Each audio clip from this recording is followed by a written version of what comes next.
Chapter 13, The Test of Faith. This chapter is based on Genesis chapter 16, chapter 17, verses 18 through 20, chapter 21, verses 1 through 14, and chapter 22, verses 1 through 19. Abraham had accepted without question the promise of a son, but he did not wait for God to fulfill his word in his own time and way. The delay was permitted to test his faith in the power of God, but he failed to endure the trial. Thinking it impossible that a child should be given her in her old age, Sarah suggested, as a plan by which the divine purpose might be fulfilled, that one of her handmaidens should be taken by Abraham as a secondary wife. Polygamy had become so widespread that it had ceased to be regarded as a sin, but it was no less a violation of the law of God and was fatal to the sacredness and peace of the family relation. Abraham's marriage with Hagar resulted in evil, not only to his own household, but to future generations. Flattered with the honor of her new position as Abraham's wife, and hoping to be the mother of the great nation to descend from him, Hagar became proud and boastful and treated her mistress with contempt. Mutual jealousies disturbed the peace of the once happy home. Forced to listen to the complaints of both, Abraham vainly endeavored to restore harmony. Though it was at Sarah's earnest entreaty that he had married Hagar, she now reproached him as the one at fault. She desired to banish her rival, but Abraham refused to permit this, for Hagar was to be the mother of his child, as he fondly hoped, the son of promise. She was Sarah's servant, however, and he still left her to the control of her mistress. Hagar's haughty spirit would not brook the harshness which her insolence had provoked. When Sarai dealt hardly with her, she fled from her face. She made her way to the desert, and as she rested beside a fountain, lonely and friendless, an angel of the Lord in human form appeared to her.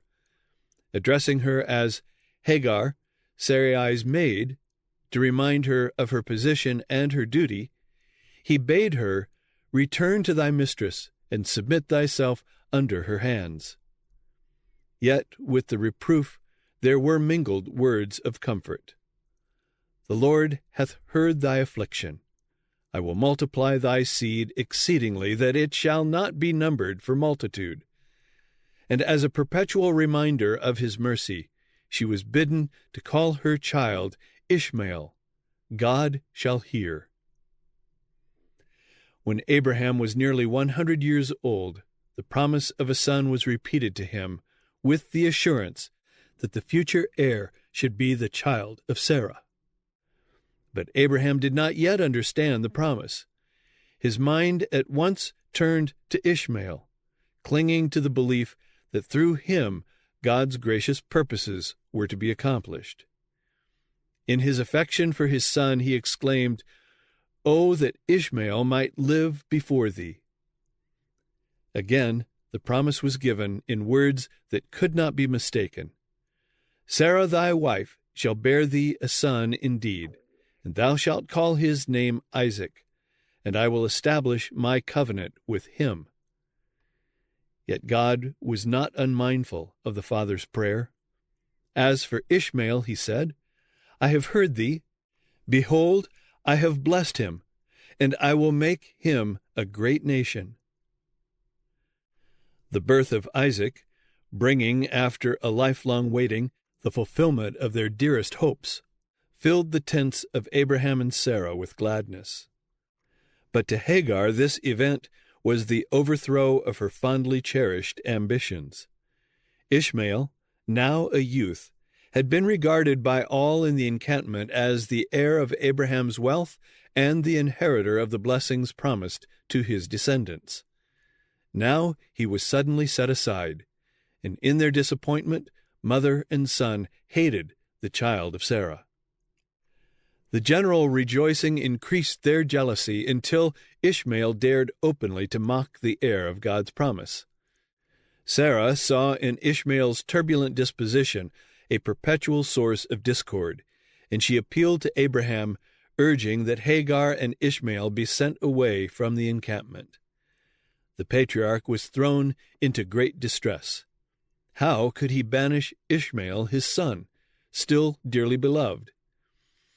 In his perplexity, he pleaded for divine guidance. The Lord, through a holy angel, directed him to grant Sarah's desire. His love for Ishmael or Hagar ought not to stand in the way, for only thus could he restore harmony and happiness to his family. And the angel gave him the consoling promise that though separated from his father's home, Ishmael should not be forsaken by God, his life should be preserved, and he should become the father of a great nation. Abraham obeyed the angel's word, but it was not without keen suffering. The father's heart was heavy with unspoken grief as he sent away Hagar and his son. The instruction given to Abraham touching the sacredness of the marriage relation was to be a lesson for all ages. It declares that the rights and happiness of this relation are to be carefully guarded, even at a great sacrifice. Sarah was the only true wife of Abraham. Her rights as a wife and mother no other person was entitled to share. She reverenced her husband, and in this she is presented in the New Testament as a worthy example. But she was unwilling that Abraham's affections should be given to another, and the Lord did not reprove her for requiring banishment of her rival. Both Abraham and Sarah distrusted the power of God, and it was this error that led to the marriage with Hagar. God had called Abraham to be the father of the faithful, and his life was to stand as an example of faith to succeeding generations. But his faith had not been perfect. He had shown distrust of God in concealing the fact that Sarah was his wife, and again in his marriage with Hagar. That he might reach the highest standard, God subjected him to another test, the closest which man was ever called to endure. In a vision of the night, he was directed to repair to the land of Moriah, and there offer up his son as a burnt offering upon a mountain that should be shown him. At the time of receiving this command, Abraham had reached the age of 120 years. He was regarded as an old man, even in his generation. In his earlier years, he had been strong to endure hardship and to brave danger, but now the ardor of his youth had passed away. One in the vigor of manhood may with courage meet difficulties and afflictions that would cause his heart to fail later in life when his feet are faltering toward the grave. But God had reserved his last, most trying test for Abraham until the burden of years was heavy upon him, and he longed for rest from anxiety and toil. The patriarch was dwelling at Beersheba, surrounded by prosperity and honor. He was very rich, and was honored as a mighty prince by the rulers of the land. Thousands of sheep and cattle covered the plains that spread out beyond his encampment. On every side were the tents of his retainers, the home of hundreds of faithful servants. The son of promise had grown up to manhood by his side. Heaven seemed to have crowned with its blessing a life of sacrifice in patient endurance, of hope deferred. In the obedience of faith, Abraham had forsaken his native country, had turned away from the graves of his fathers and the home of his kindred. He had wandered as a stranger in the land of his inheritance. He had waited long for the birth of the promised heir. At the command of God he had sent away his son Ishmael. And now, when the child so long desired was entering upon manhood, and the patriarch seemed able to discern the fruition of his hopes, a trial greater than all others was before him. The command was expressed in words that must have wrung with anguish that father's heart. "Take now thy son, thine only son, Isaac, whom thou lovest, and offer him there for a burnt offering. Isaac was the light of his home, the solace of his old age, above all else the inheritor of the promised blessing. The loss of such a son by accident or disease would have been heart-rending to the fond father. It would have bowed down his whitened head with grief. But he was commanded to shed the blood of that son with his own hand. It seemed to him a fearful impossibility. Satan was at hand to suggest that he must be deceived, for the divine law commands, "Thou shalt not kill," and God would not require what he had once forbidden. Going outside his tent, Abraham looked up to the calm brightness of the unclouded heavens and recalled the promise made nearly 50 years before, that his seed should be innumerable as the stars. If this promise was to be fulfilled through Isaac, how could he be put to death? Abraham was tempted to believe that he might be under a delusion. In his doubt and anguish he bowed upon the earth and prayed, as he had never prayed before, for some confirmation of the command if he must perform this terrible duty. He remembered the angels sent to reveal to him God's purpose to destroy Sodom, and who bore to him the promise of this same son Isaac, and he went to the place where he had several times met the heavenly messengers, hoping to meet them again and receive some further direction. But none came to his relief. Darkness seemed to shut him in, but the command of God was sounding in his ears, "Take now thy son, thine only son Isaac, whom thou lovest." That command must be obeyed, and he dared not delay. Day was approaching, and he must be on his journey. Returning to his tent, he went to the place where Isaac lay sleeping the deep, untroubled sleep of youth and innocence. For a moment the father looked upon the dear face of his son, then turned tremblingly away. He went to the side of Sarah, who was also sleeping. Should he awaken her, that she might once more embrace her child? Should he tell her of God's requirement? He longed to unburden his heart to her and share with her this terrible responsibility, but he was restrained by the fear that she might hinder him. Isaac was her joy and pride.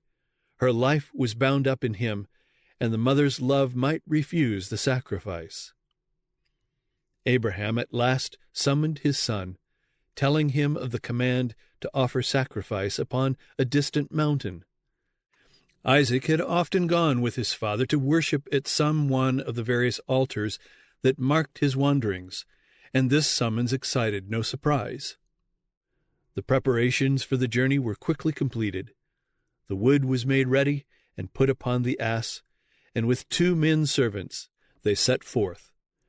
Side by side the father and the son journeyed in silence.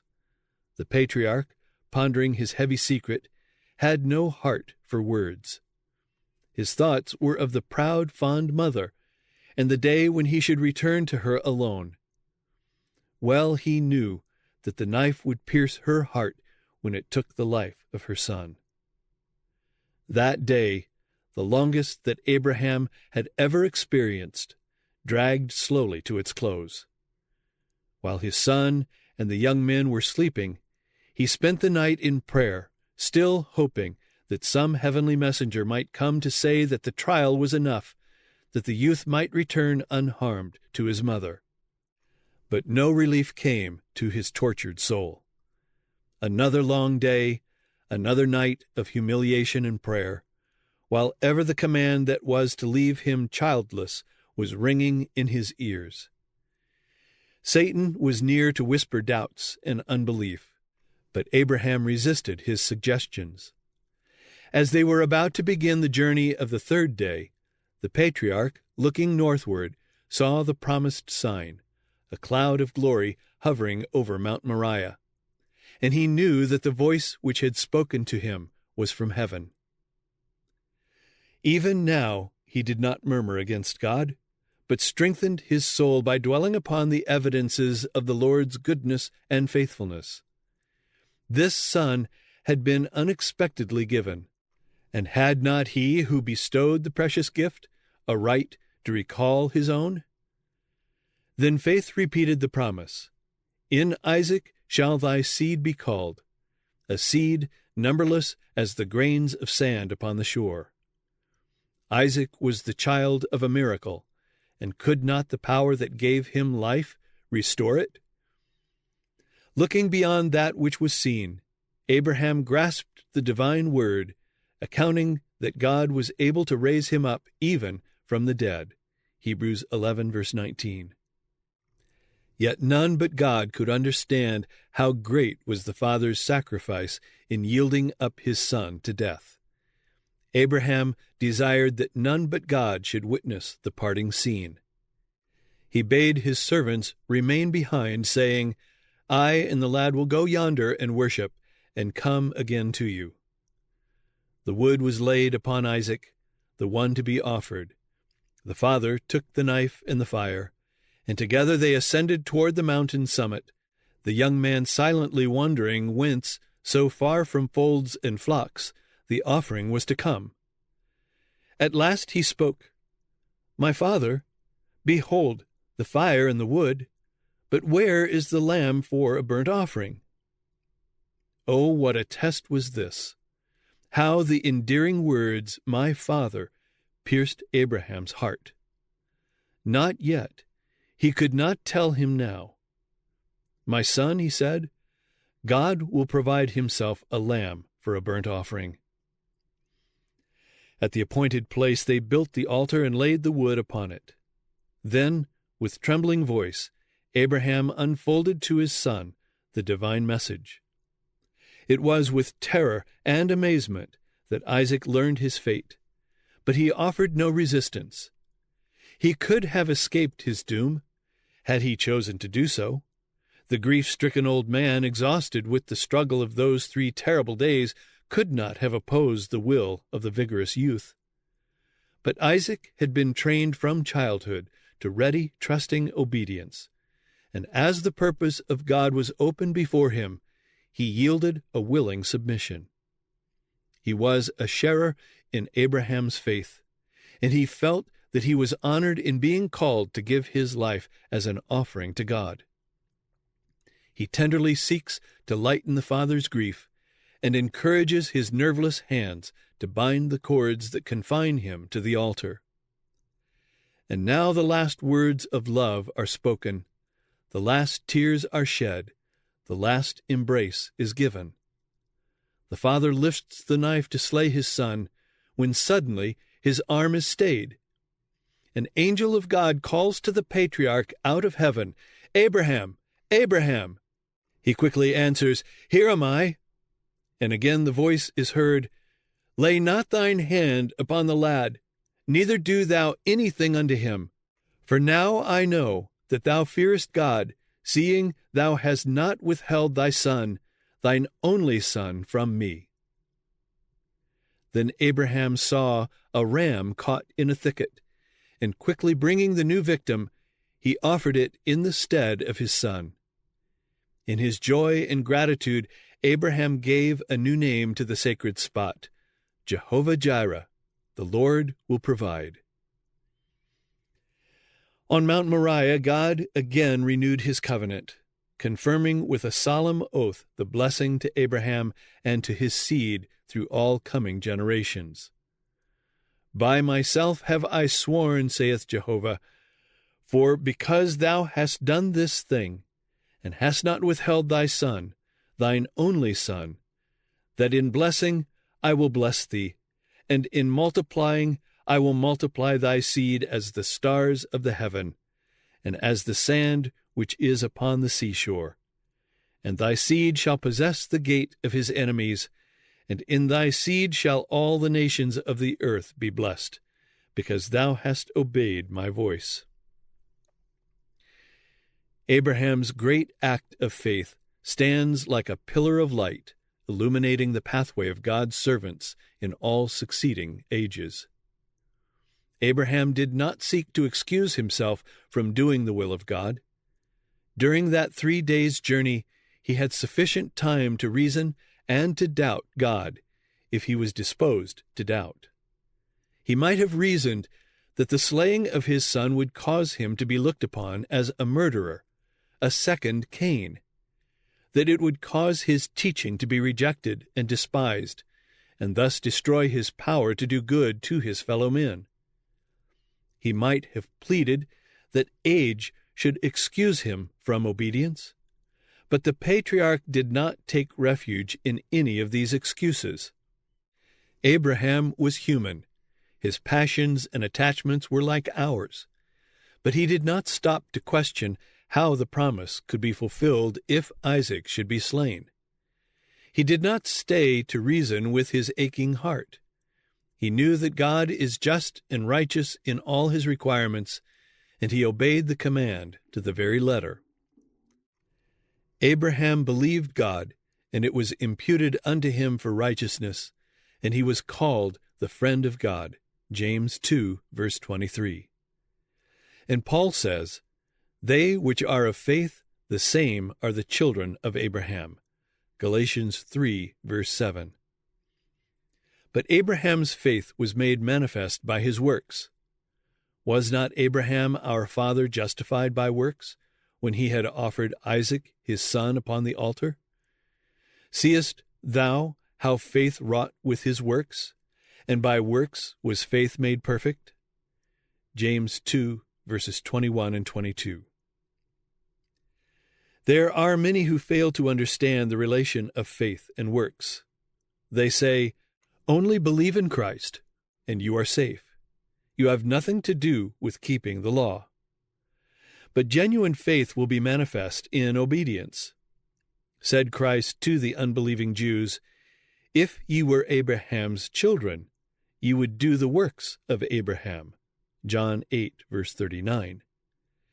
And concerning the father of the faithful, the Lord declares, "Abraham obeyed my voice and kept my charge, my commandments, my statutes, and my laws." Genesis 26, verse 5. Says the Apostle James, "Faith, if it hath not works, is dead, being alone." James 2, verse 17.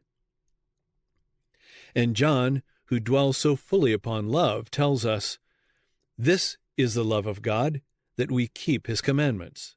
1 John 5, verse 3. Through type and promise, God preached before the gospel unto Abraham. Galatians 3, verse 8. And the patriarch's faith was fixed upon the Redeemer to come.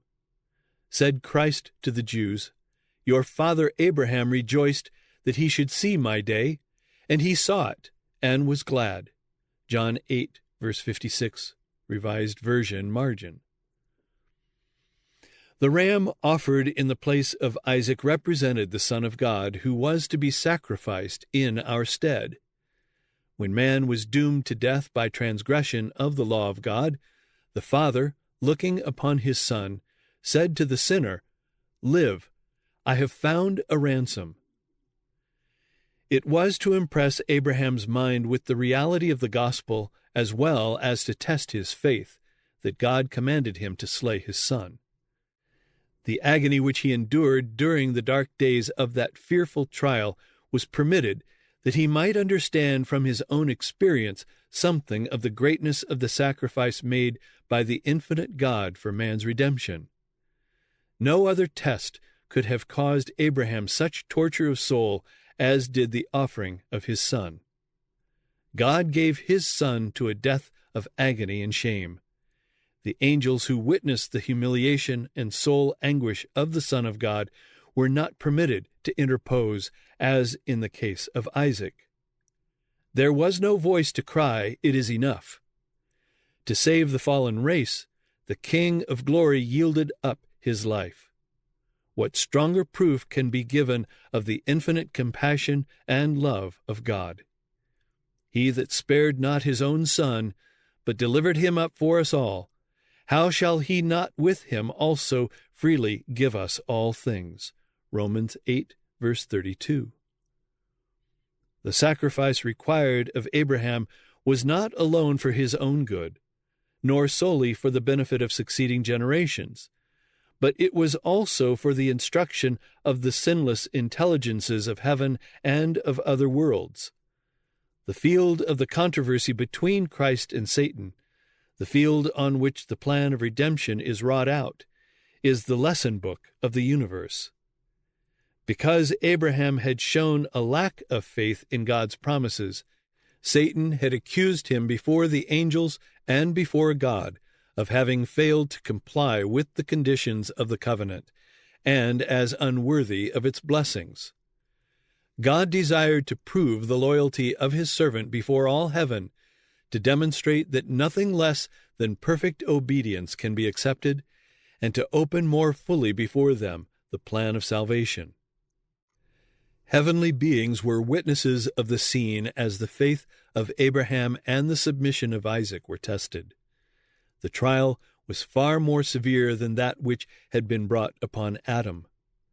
Compliance with the prohibition laid upon our first parents involved no suffering, but the command to Abraham demanded the most agonizing sacrifice. All heaven beheld with wonder and admiration Abraham's unfaltering obedience. All heaven applauded his fidelity. Satan's accusations were shown to be false. God declared to his servant, "Now I know that thou fearest God," notwithstanding Satan's charges, "seeing thou hast not withheld thy son, thine only son, from me." God's covenant, confirmed to Abraham by an oath before the intelligences of other worlds, testified that obedience will be rewarded. It had been difficult even for the angels to grasp the mystery of redemption, to comprehend that the commander of heaven, the Son of God, must die for guilty man. When the command was given to Abraham to offer up his son, the interest of all heavenly beings was enlisted. With intense earnestness, they watched each step in the fulfillment of this command. When to Isaac's question, "Where is the lamb for a burnt offering?" Abraham made answer, "God will provide himself a lamb." And when the father's hand was stayed as he was about to slay his son, and the ram which God had provided was offered in the place of Isaac, then light was shed upon the mystery of redemption, and even the angels understood more clearly the wonderful provision that God had made for man's salvation. 1 Peter 1, verse 12.